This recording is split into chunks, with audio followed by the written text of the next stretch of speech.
The courtroom was silent. The hum of the ceiling fan echoed against the cold, gray walls as a man in torn clothes stood in front of the judge. His beard was rough, his boots were old, and his coat smelled faintly of rain and exhaustion. The name on the file read, Sergeant David Walker. David had been arrested the previous night for trespassing behind a restaurant dumpster.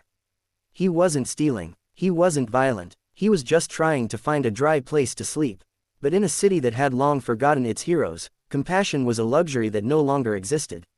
The bailiff announced, Case number 4329, the state versus David Walker. The judge looked up, tired and impatient. It had been a long morning of petty thefts, traffic violations, and noise complaints. But something about the man before her caught her attention. His posture was straight, even with his worn-out clothes. His eyes, dark, but full of pride, refused to lower. Mr. Walker, the judge began, you are charged with trespassing on private property. How do you plead? David hesitated. Guilty, Your Honor. I was just trying to find a place to rest. The courtroom murmured. The public defender beside him, a young lawyer named Sarah Green, whispered, let me speak for you. But David shook his head. He didn't need pity. He'd seen worse. The prosecutor, a man with slick hair and a sharp tongue, stood up. Your Honor, this man has been arrested multiple times for loitering, trespassing, and vagrancy. He refuses shelter offers. He's a repeat offender. I recommend 30 days in county jail. The judge frowned. Mr. Walker, do you have anything to say before I make my decision? David sighed, looked at the judge, and said softly, no, ma'am. I've said enough in this life. But just as she was about to render the verdict, Sarah, his public defender, stood up quickly. Your Honor, before sentencing, I request to share something with the court. I did some research on my client's background. The judge nodded. Sarah pulled a few papers from her folder. David Walker isn't just another homeless man. He's a decorated war veteran. Served in the U.S. Army, 2 tours in Afghanistan, 1 in Iraq. He earned a Silver Star for bravery. I have his service record right here. The courtroom fell into stunned silence. The prosecutor's smirk vanished. The judge blinked. You're saying this man is a decorated soldier? Yes, Your Honor, Sarah replied firmly. He saved the lives of 6 fellow soldiers during an ambush in Kandahar. He carried them, one by one, under heavy fire. His record is spotless until the day he came home. The judge looked at David again. Suddenly, his tired eyes made sense, the look of a man who had seen too much, given too much, and been given nothing in return. Mr. Walker, she said gently, is this true? David nodded quietly. Yes, ma'am, but that was a long time ago. The judge leaned back, her voice softening. What happened after you came back? He looked down, as if the memories were too heavy to lift. I lost my wife, Your Honor. Cancer. Then I lost my home. Then, I guess I lost myself. The courtroom was silent again. Even the prosecutor looked uncomfortable. The judge took a deep breath. This court owes you more than judgment, Mr. Walker. It owes you gratitude. For the first time in years, David saw compassion in someone's eyes.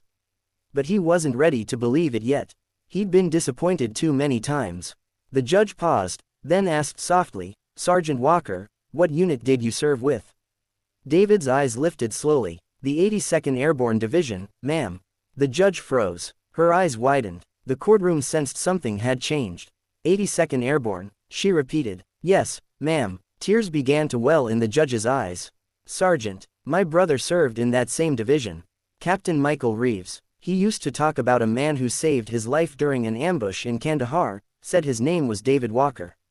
David blinked in disbelief. Captain Reeves. Michael. He made it home. The judge could barely speak. Yes, he made it home because of you. The entire courtroom went silent. No one moved, no one breathed. The judge wiped her tears, her gavel forgotten. At that moment, everyone understood. This man wasn't a criminal. He was a hero who had simply been forgotten. After a long pause, the judge composed herself. Sergeant Walker, she said, her voice trembling slightly, I cannot, in good conscience, sentence a man who has given everything for his country. You deserve help, not punishment. The prosecutor whispered, Your Honor. She raised her hand firmly. Enough. Case dismissed. The gavel came down softly, not as a weapon of law, but as a symbol of mercy. David stood there, stunned. It had been years since anyone had defended him, Years since anyone cared enough to even say his name with respect. Sarah smiled. You're free to go, David.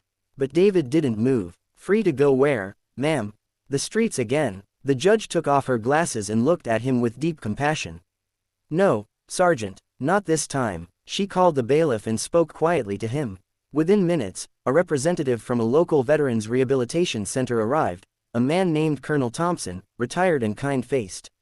Sergeant Walker, he said, saluting, we've got a room ready for you. A warm bed, 3 meals a day, and a program to help you get back on your feet. David hesitated, unsure whether to believe what he was hearing. Thompson added softly, and a few men from your old unit are there too. They've been asking about you. Something broke inside David. For the first time in years, tears filled his eyes. He saluted back, slow, proud, trembling. Thank you, sir. As David left the courtroom, people stood up, one by one, in silent respect. Even the prosecutor bowed his head. The judge wiped her tears again. The sound of his boots on the courtroom floor was no longer that of a lost man, it was the walk of a soldier reclaiming his dignity. David sat on the porch of the Veterans Center, the sun warm on his face. His beard was trimmed, his clothes clean. For the first time in a decade, he slept through the night without fear. He was rebuilding, brick by brick, heart by heart. He volunteered to mentor young veterans struggling with trauma. He shared his story, not to gain sympathy, but to give hope. Sometimes, he said during one meeting, you fight wars overseas, but the hardest one is the one inside you when you come home. One morning, as he was cleaning up the garden, a car pulled up. The judge, now off duty, stepped out holding a photo frame. Sergeant Walker, she said warmly, I wanted to give you this. It was a photograph, her brother, Captain Michael Reeves, standing in uniform, smiling with his arm around a young David Walker. Both men looked strong, proud, alive. He always said he owed his life to you, the judge whispered. Now I understand why. David smiled, tears in his eyes. He was a good man. I just did what any soldier would have done. The judge smiled back. No, Sergeant, you did what a hero does. Months passed, and David's story spread across the city. Local news outlets picked it up. Homeless veteran redeemed in courtroom, the headlines read. Donations poured in for the Veterans Center. People who once walked past the homeless began to look at them differently. David didn't care about fame. What mattered was that his brothers in arms were finally being seen, finally being heard. On Veterans Day, the city mayor invited him to speak at a memorial event. Standing before a crowd of thousands, wearing a clean uniform once again, David looked out at the sea of faces. He began quietly, I stood trial once for being homeless. I thought my life was over. But someone reminded me that even when the world forgets you, your service, your sacrifice, they still matter. The crowd listened in silence. I was judged by a system that saw a broken man. But that same system gave me a chance, a second chance to live with purpose. And to anyone out there who feels forgotten, you are not invisible. You are not worthless. You are more than your scars. Tears filled many eyes in the audience. The judge watched from the front row, proud and emotional. David finished with a salute, and the crowd rose to their feet in thunderous applause. Years later, a bronze plaque was placed outside the courthouse. It read, Greater than, in honor of Sergeant David Walker. A soldier, a survivor, a symbol of hope. Beneath his name was a quote he once said. Greater than, sometimes the world just needs to remember who you are before you forget yourself.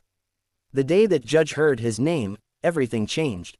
Because behind that name wasn't a criminal. It was a hero, a man who fought for his country. And finally won the war within.